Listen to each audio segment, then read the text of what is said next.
Hi, today I'm going to show you how to set up a joiner.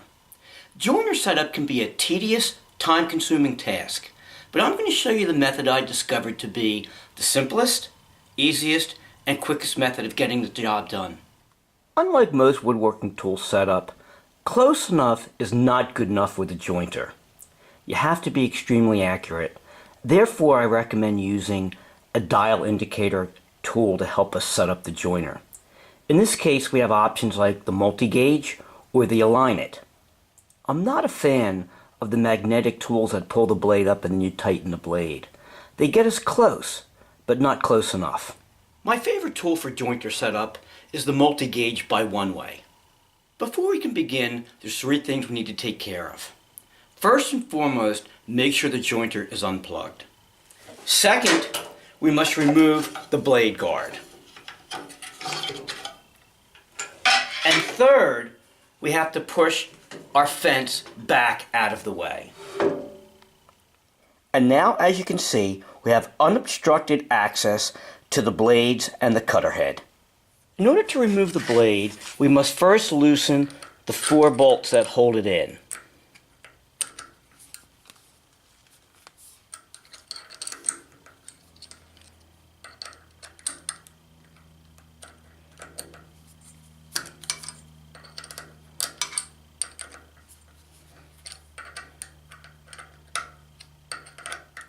Once the bolts are loose, it's very easy to remove the blade as well as the hold down mechanism.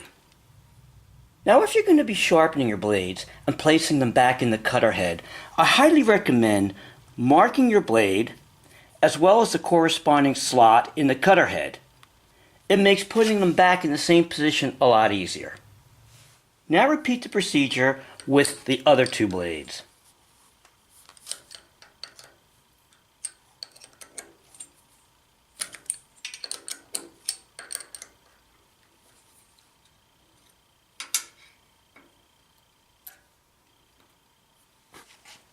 Be sure to mark these as well.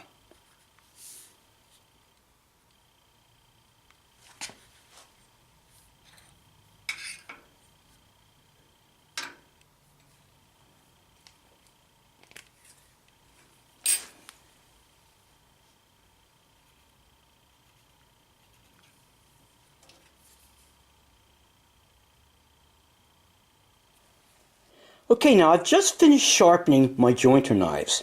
Now I'll show you how to place them back into the cutter head and accurately set them up. Now, in order to set up our blades, you have to understand how they're adjusted. If you look inside the cutter head, you'll see that each blade rests on 2 jack screws.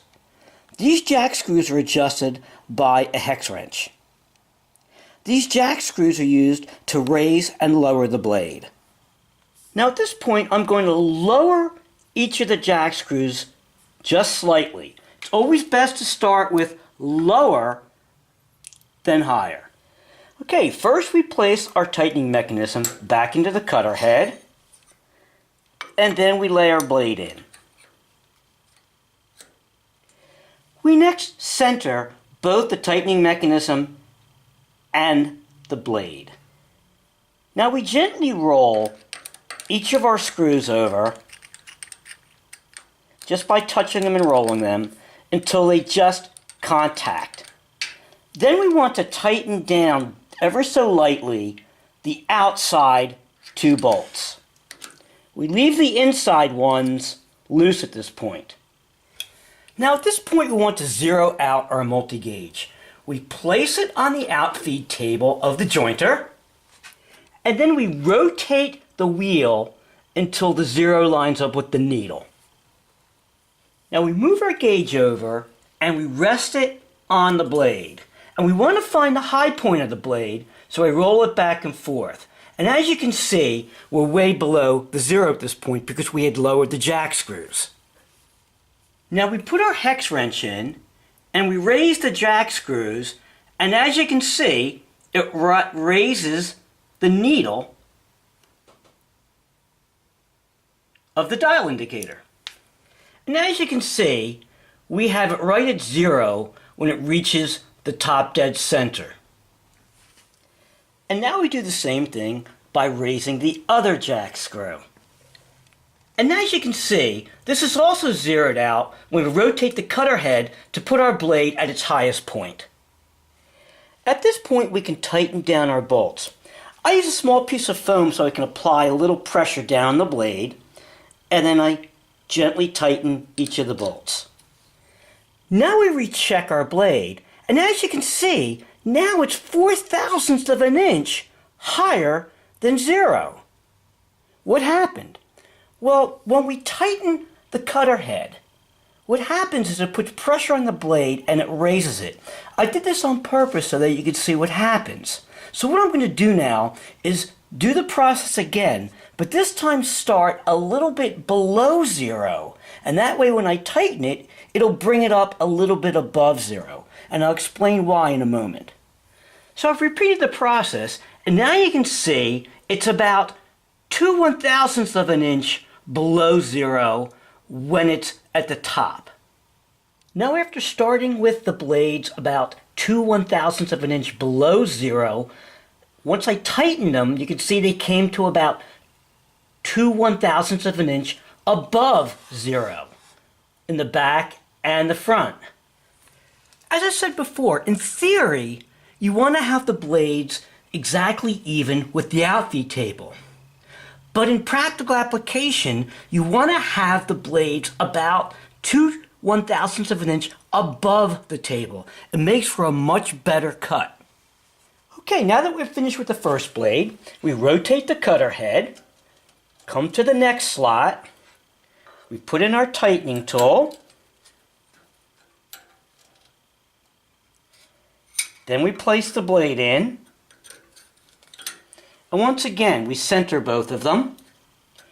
Once again, we gently tighten the bolt simply by taking the end of the wrench and rocking it against the bolt.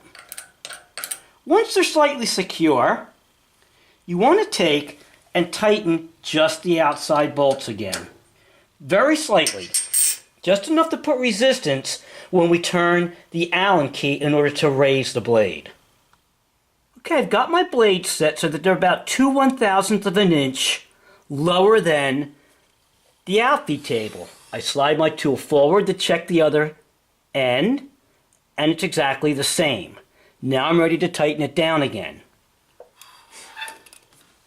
The exact amount to start below zero is going to vary depending on your jointer, and you're just going to have to experiment. But once you find how much the blade will rise when you tighten it, then you'll have a good basis to start from. Once again, I put a little downward pressure on the blade, and then I tighten the bolt.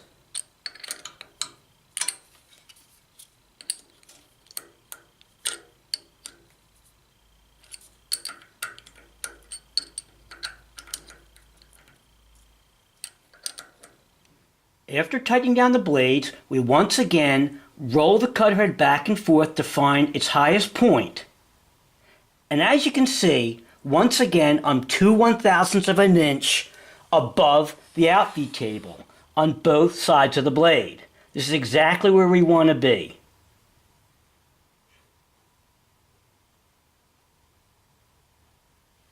Now we're ready for our third and final blade. We rotate the cutter head and find the last open slot. Place in the tightening tool. Lay the blade in. Once again, we center everything up. And again, we gently rock the bolt to get it slightly tight. And then we gently snug down the end bolts on both sides.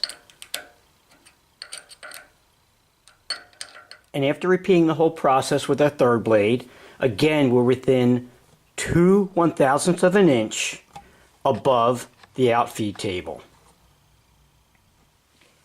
And that's it. And now we move our fence back into place.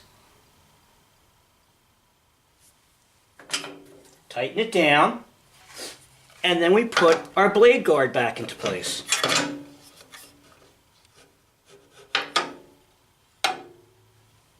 Okay, let's review some of the important facts about setting up joiner knives. First off, we zero out our dial indicator to be even with the flatness of our outfeed table. Next, we want to make sure we end up with our knives being about 2/1000ths of an inch above that point. Next, remember, in order to end up there, we have to start with our knives a little bit below that zeroed out point or the level of the table, because once you tighten them, they will rise a little bit. Every joiner is going to be different, so you're going to have to experiment. A good starting point would be 1 or 2/1000ths of an inch below that zeroed out mark. Another really important thing to remember is, before we set the knives, make sure we lower the jacking screws. We then place the knives in. We tighten the bolts on the 2 outside ends to put just enough pressure so that when we let go on the jacking screw that the knives don't slip back down again.